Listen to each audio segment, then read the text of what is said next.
Mari kita berdoa.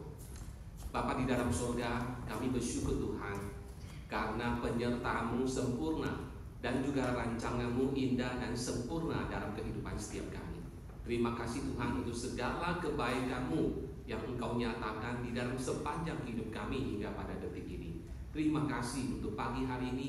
Terima kasih untuk kesempatan boleh beribadah kepada Tuhan. Dan saat ini Tuhan, kami ingin siapkan hati kami untuk belajar firman-Mu. Pimpin sertai Tuhan, supaya ibadah kami pada pagi hari ini boleh berkenan di hadapan-Mu. Di dalam nama Tuhan Yesus Kristus kami berdoa. Amin. Silakan duduk. Shalom, selamat pagi jemaat yang dikasihi oleh Tuhan. Hari ini kita kembali membahas dari 1 Samuel pasal ke-9 ayat pertama hingga ayat ke-24. Dan dari perikop ini saya memberikan tema tentang behind the scenes, atau apa yang terjadi di belakang layar. Perikop ini bicara tentang providensia Allah. Perikop ini bicara tentang pemeliharaan Allah atas umatnya. Dan pemeliharaan Allah atas umatnya di sini kita bisa lihat di dalam dua level. Level yang lebih tinggi di dalam perikop ini kita melihat bagaimana Tuhan mempersiapkan kedatangan Mesias Yesus Kristus melalui sejarah raja-raja.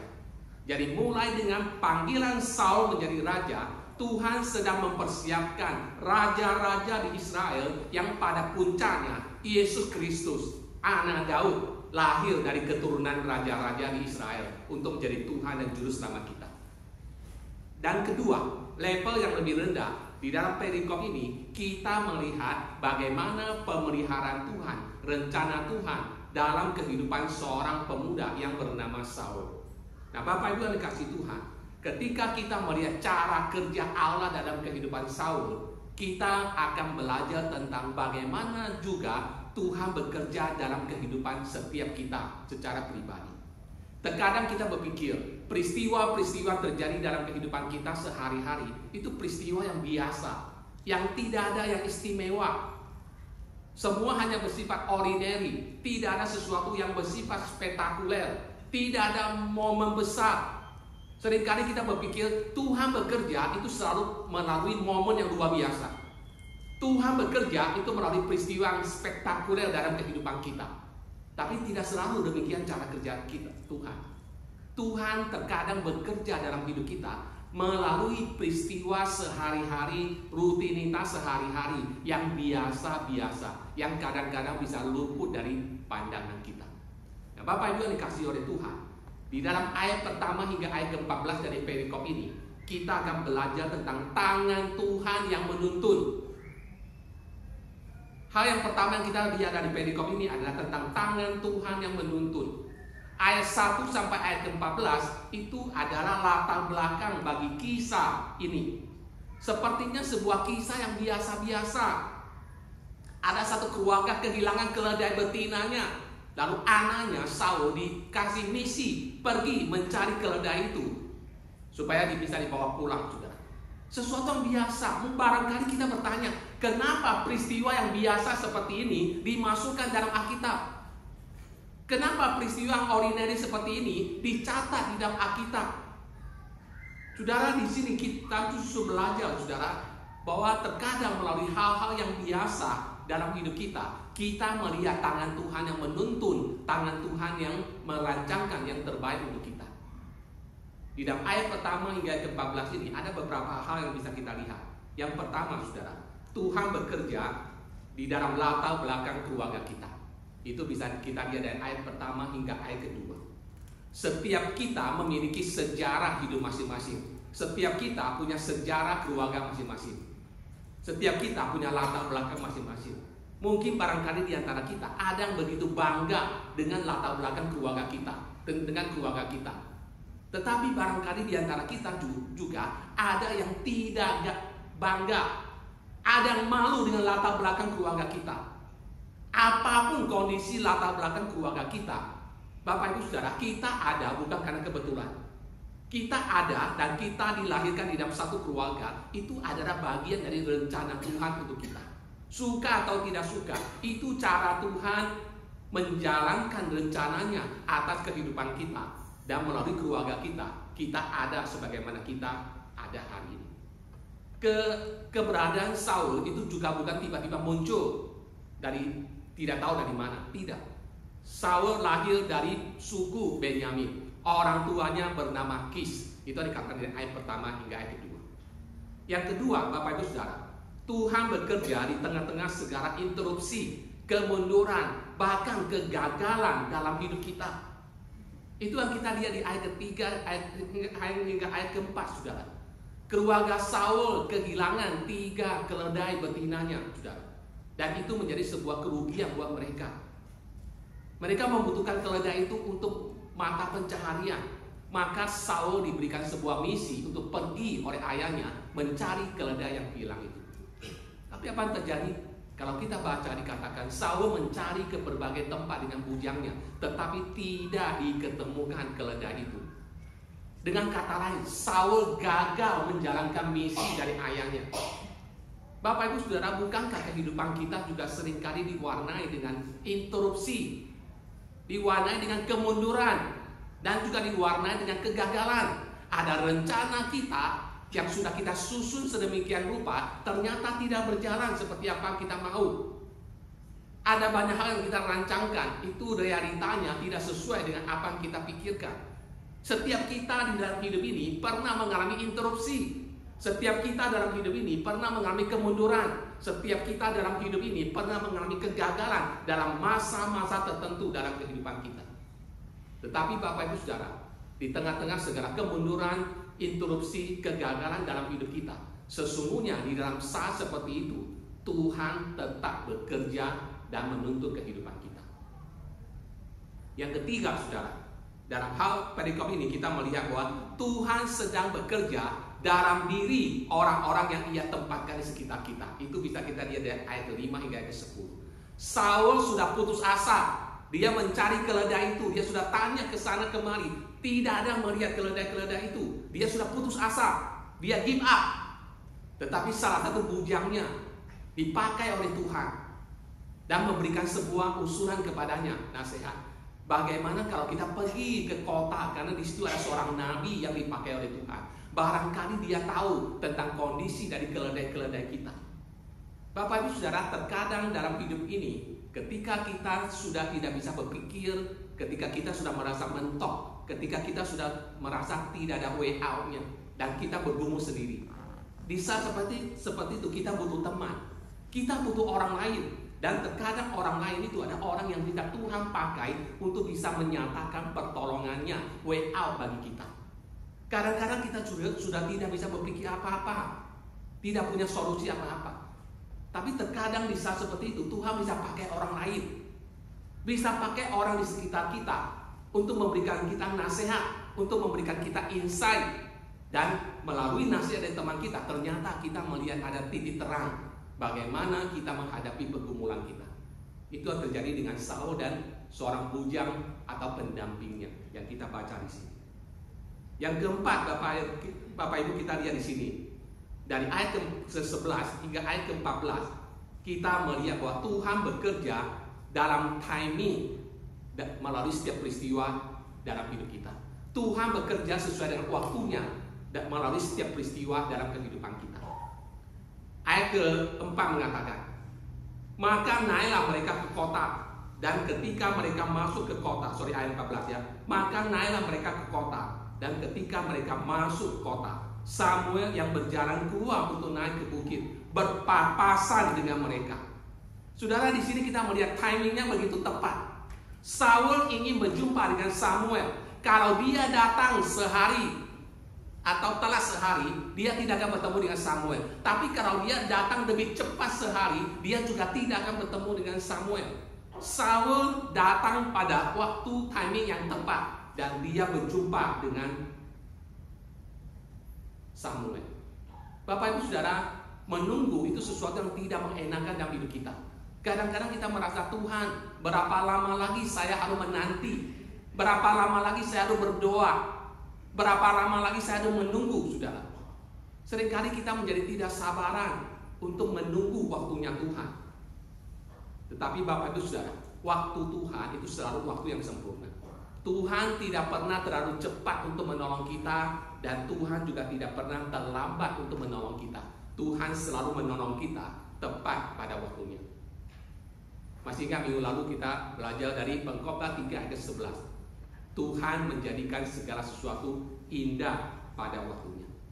Jadi Bapak Ibu Saudara, dari ayat pertama hingga ayat ke-14, kita melihat tangan Tuhan yang menuntun kita. Tuhan memimpin hidup kita melalui latar belakang keluarga kita, suka tidak suka. Kedua, dikatakan Tuhan juga bekerja melalui kemunduran, interupsi, dan kegagalan yang pernah kita alami dalam hidup kita. Ketiga, Tuhan juga menuntun kita melalui orang-orang yang Tuhan hadirkan di sekeliling kita. Dan Tuhan juga menuntun kita melalui waktu yang tepat sesuai dengan apa yang Ia rencanakan. Ini bagian pertama dari perikop ini. Sekarang kita melihat yang kedua. Peristiwa-peristiwa di balik layar, behind the scene. Itu bisa kita lihat di dalam ayat ke-15 hingga ayat ke-17. Kita tahu behind the scene itu kalau kita nonton film, ada film tertentu ketika filmnya sudah selesai, dikasih sedikit cuplikan bagaimana film itu diambil, bagaimana waktu film itu di-syuting. Saya paling senang lihat apa? Saya paling senang lihat film-film yang dibuat oleh Jackie Chan. Karena setiap kali film Jackie Chan ditayangkan, itu dia akan memakai waktu kira-kira 5-10 menit bagian terakhir untuk menceritakan bagaimana film itu diambil. Dan kita tahu salah satu pemain film yang tidak pernah memakai stuntman itu ada Jackie Chan. Semua action yang dia lakukan sendiri. Dia tidak pakai stuntman. Bahkan seringkali sudah dikatakan, sudah tak terhitung berapa kali Jackie Chan mesti masuk rumah sakit karena kecelakaan, karena pernah patah tulang, terkilir dan sebagainya, berdarah ketika dia melakukan aksi dalam film yang dimainkannya. Nah, saya paling senang, suka lihat itu apa behind the scene, bagaimana film itu diambil. Nah, ayat ke-15 sampai ke-17 itu adalah behind the scene. Ayat 1 sampai ayat ke-14 itu bercerita tentang bagaimana Tuhan menuntun Saul yang mencari keledai yang hilang sampai dia bertemu dengan Samuel. Tetapi dari ayat ke-15 hingga ke-17 kita diberikan kesempatan untuk mengintip sebetulnya di belakang, di balik akan terjadi dengan Saul itu, apa rencana Tuhan, apa agenda Tuhan di balik semua itu.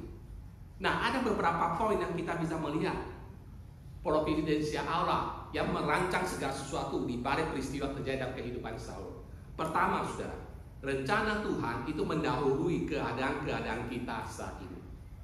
Ayat 15 mengatakan, tetapi Tuhan telah menyatakan kepada Samuel sehari sebelum kedatangan Saul. Saudara, Saul dan bujangnya mati-matian mencari keledai-keledai itu, tapi tidak ketemu, saudara. Namun Tuhan punya rencana lebih besar buat Saul. Tuhan punya rencana misi yang lain yang lebih besar daripada Saul. Untuk Saul, daripada sekedar mencari keledai yang hilang. Bapak Ibu Saudara, terkadang kita bertanya-tanya tentang apa sih yang terjadi dengan kehidupan kita. Apa sih yang kita lakukan? Bagaimana dengan hidup kita hari ini? Bagaimana dengan masa depan kita? Seringkali kita bertanya-tanya tentang semua hal itu, saudara. Tetapi di sini kita belajar bahwa Tuhan memimpin perjalanan hidup kita. Rencana Tuhan itu mendahului setiap keadaan-keadaan yang terjadi dalam hidup kita. Apa yang terjadi dalam kehidupan kita, di balik itu ada Tuhan yang mengatur, ada Tuhan yang mengontrol, ada Tuhan yang mengendalikan. Yang kedua, saudara, rencana Tuhan itu jauh lebih besar daripada rencana kita. Ayat 16 mengatakan, besok kira-kira waktu ini aku akan menyuruh kepadamu seorang laki-laki dari tanah Benyamin. Engkau akan mengurapi dia menjadi raja atas umatku Israel. Dan dia akan menyelamatkan umatku dari tangan orang Filistin. Sebab aku telah memperhatikan sengsara umatku ini, karena teriakan telah sampai kepadaku. Tuhan memiliki rencana yang besar untuk masa depan Saul. Saul hari itu sedang stres, mencari keledai-keledai yang hilang itu, tidak ketemu. Dia sedang frustrasi mencari keledai yang hilang. Dia tidak tahu apa menjadi rencana Tuhan sebaliknya. Di belakang itu apa rencana Tuhan. Dan Tuhan berkata kepada Samuel, hari ini engkau akan bertemu dengan seorang pemuda, dan orang itu telah kupilih untuk menjadi raja berikutnya yang akan membebaskan bangsa Israel. behind the scene itu ada rencana Tuhan yang jauh lebih besar daripada rencana kita. Saul tidak tahu, tapi itu cara Tuhan bekerja. Ketiga, saudara, Tuhan akan memberitahukan kita apa yang perlu kita ketahui pada waktunya. Ayat 17, ketika Samuel melihat Saul, maka berfirmanlah Tuhan kepadanya, inilah orang yang kusebutkan kepadamu itu. Orang ini akan memegang tampuk pemerintahan atas umatku. Saudara, Tuhan akan memberitahukan kita kalau waktunya tiba. Samuel dipanggil Tuhan untuk mengurapi seorang pemuda, tapi Tuhan tidak kasih tahu pemuda itu siapa. Tuhan tidak kasih tahu Samuel. Tuhan hanya berkata apa? Kalau waktunya tiba, aku akan memberitahukan kepadamu. Dan ketika Saul datang, Samuel berkata, ketika Saul datang, Tuhan berkata kepada Samuel, inilah orang yang akan kuurapi menjadi raja. Seringkali kita ingin mengetahui dulu informasi rencana Tuhan bagi kita sebelum waktunya datang. Itu kita manusia, betul nggak? Curiosity manusia itu sesuatu yang biasa. Kita selalu kepengen kepo, kepengen tahu sesuatu sebelum itu terjadi. Itu bukan cara kerja Tuhan. Tuhan akan menyatakan rencananya atas hidup kita itu pada waktunya. Tuhan akan memberitahukan kita apa yang kita perlu ketahui kalau waktunya tiba. Dan ketika Saul datang, maka Tuhan berkata kepada Samuel, inilah dia yang kukatakan kepadamu, yang kupersiapkan menjadi raja Israel. Bapak Ibu Saudara, nanti Bapak Ibu bisa baca perikop ini. Kalau kita baca ayat 1 sampai ayat ke-14, lalu kita sambung ke ayat 18 sampai ayat ke-27, kita tidak akan mengalami interupsi. Ceritanya itu ngalir dari ayat 1 sampai ayat ke-14, terus sambung ke ayat 18 sampai ayat 27, nyambung. Artinya, kalau kita tidak membaca ayat 15 sampai ayat ke-17 ini pun nggak apa-apa. Ceritanya itu tetap runut, lengkap, sistematis. Tapi kenapa ayat 15 dan ayat 17 penting? Karena ayat 15 dan 17 memberitahukan kepada kita behind the scene. Di balik dari peristiwa yang terjadi dalam kehidupan Saul, ada tangan Tuhan yang merancang, ada tangan Tuhan yang memelihara, ada tangan Tuhan yang mengontrol. Ayat 1, ayat 14 hingga ayat ke-18 sampai 27 itu ada peristiwa-peristiwa terjadi dalam kehidupan Saul di dunia ini. Tapi ayat 15 hingga ayat ke-17 itu bicara tentang rencana ilahi, rancangan Tuhan di atas yang tidak kasat mata, yang mengatur, yang merancang kehidupan setiap kita. Nah, mari kita melihat yang terakhir, ketetapan ilahi di ayat 18 hingga ke-24. Di dalam bagian terakhir ini kita menyaksikan ketetapan ilahi atau divine appointment, rencana Tuhan atas Samuel dan rencana Tuhan atas Saul. Ada dua hal yang kita lihat di sini. Pertama, saudara, rencana Tuhan itu seringkali berbeda dengan rencana kita. Bapak Ibu bisa baca nanti ayat 18 hingga 21. Tujuan Saul datang kepada Samuel, misinya cuma satu, ingin bertanya di manakah keledai-keledai itu supaya kami bisa menemukannya dan bisa membawa pulang. Itu rencana misi Saul. Tetapi ketika ia bertemu dengan Samuel, ternyata Samuel menyatakan ada rencana yang lain yang telah Tuhan persiapkan kepadanya. Samuel berkata kepadanya, jangan khawatir, keledaimu itu sudah ketemu dan saat ini sudah ada di rumah kamu. Tetapi ikutlah aku ke perayaan, karena itu sebuah perayaan yang dipersiapkan untuk Saul sebagai persiapan untuk melantik dia menjadi raja orang Israel. Rencana Tuhan seringkali berbeda dengan rencana kita. Misi Tuhan seringkali berbeda dengan misi kita. Itu yang pertama kita lihat di sini. Yang kedua, rencana Tuhan itu jauh lebih baik dari rencana kita. Itu dikatakan di ayat ke-22 hingga ayat ke-24. Dikatakan Saul diberikan tempat terhormat di dalam perayaan itu. Bahkan diberikan bagian dari korban daging yang terbaik yang disajikan kepadanya. Sesuatu yang tidak dibayangkan oleh Saul.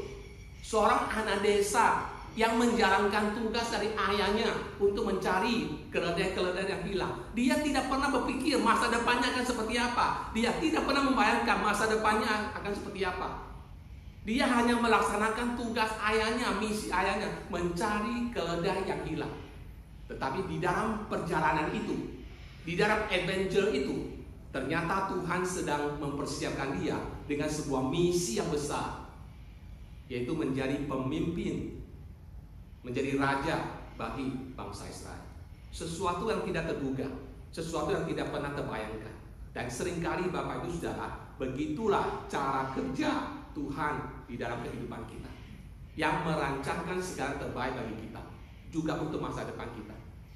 Yeremia 29 ayat 11 mengatakan, sebab aku ini mengetahui rancangan-rancangan apa yang ada padaku mengenai kamu, yaitu rancangan damai sejahtera, bukan rancangan kecelakaan, untuk memberikan kepadamu masa depan yang penuh dengan harapan. Itu janji Tuhan untuk kita. Seringkali kita berpikir hidup kita itu biasa-biasa. Kita menjalani kehidupan yang biasa-biasa. Bahkan di antara kita mungkin ada hidup sendiri. Kita juga berpikir kalau saya mati pun gak ada yang tahu. Kita merasa kita menjalani sebuah kehidupan yang biasa-biasa. Tetapi Bapak Ibu, bahkan juga di dalam perjalanan hidup kita yang biasa-biasa itu, seringkali juga diwarnai dengan interupsi, diwarnai dengan kemunduran, diwarnai dengan kegagalan dan segala persoalan yang lainnya.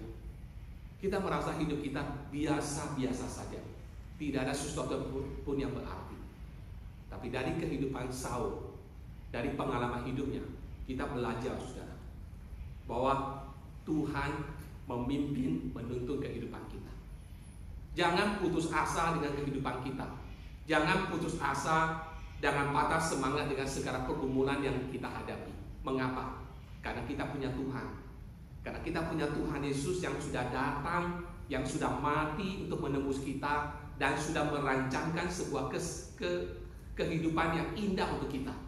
Dan mari kita taati, mari kita hidup dalam rancangan Tuhan. Dan mari kita menjalani kehidupan kita sebaik-baiknya. Karena kita punya Tuhan yang memelihara kita. Kita punya Tuhan yang ada behind the scene atas setiap peristiwa yang terjadi. Tadi dibacakan di dalam ayat pembukaan bahwa Tuhan bekerja dalam segala sesuatu untuk mendatangkan kebaikan bagi kita, yaitu orang-orang yang dikasihi Dia, yang dipanggil sesuai dengan rencana Allah. Kita semua ada orang-orang yang sudah dikasihi. Bukti kasih Tuhan kepada kita apa? Yesus mati untuk menyelamatkan kita. Kita juga orang yang terpanggil sesuai dengan rencana Allah. Artinya apa? Atas kehidupan setiap kita, Tuhan punya agenda, punya rencana. Dan melalui segala peristiwa yang terjadi dalam hidup ini, dalam hidup kita, Tuhan merancangkan yang terbaik untuk kita semua. Kiranya firman ini menjadi berkat untuk kita semuanya. Mari kita berdoa. Bapa, terima kasih untuk firman Tuhan dalam 1 Samuel pasal ke-9, sebuah peristiwa yang kelihatan datar dan tidak ada peristiwa-peristiwa penting di dalamnya. Tetapi justru di dalam peristiwa, di dalam kisah ini, kami melihat ada Tuhan di balik dari setiap peristiwa yang terjadi. Ada tangan Tuhan yang menyatakan providensianya di dalam kehidupan umat Israel, di dalam kehidupan umat manusia, yang sebagai jalan mempersiapkan Mesias yang akan datang. Dan di dalam perikop ini kami juga melihat Tuhan bekerja menyatakan rencana-Mu dalam kehidupan seorang pemuda yang bernama Saul, yang akan dilantik menjadi raja Israel yang pertama. Bapa, kami percaya bahwa di dalam kehidupan kami pun Tuhan, yang kelihatan biasa-biasa dan rutin, ada tangan Tuhan yang menuntun kehidupan kami. Ada tangan Tuhan yang merancang kehidupan kami. Ada tangan Tuhan yang akan memimpin kehidupan kami ke dalam rencana-Mu yang terbaik yang telah Tuhan persiapkan bagi kami. Di saat ini ketika kami menghadapi kemunduran, menghadapi banyak interupsi, mengalami banyak kegagalan, ajar kami untuk tidak berputus asa, tapi ajar kami untuk tetap bersandar kepada Tuhan, bahwa setiap peristiwa yang terjadi dalam hidup kami tidak pernah bersifat kebetulan, tapi Tuhan izinkan itu terjadi untuk mengajar kami terus bersandar kepada Tuhan, terus menaruh pengharapan kami hanya kepada Tuhan. Di dalam nama Tuhan Yesus Kristus kami berdoa. Amin. Bapak Ibu Saudara,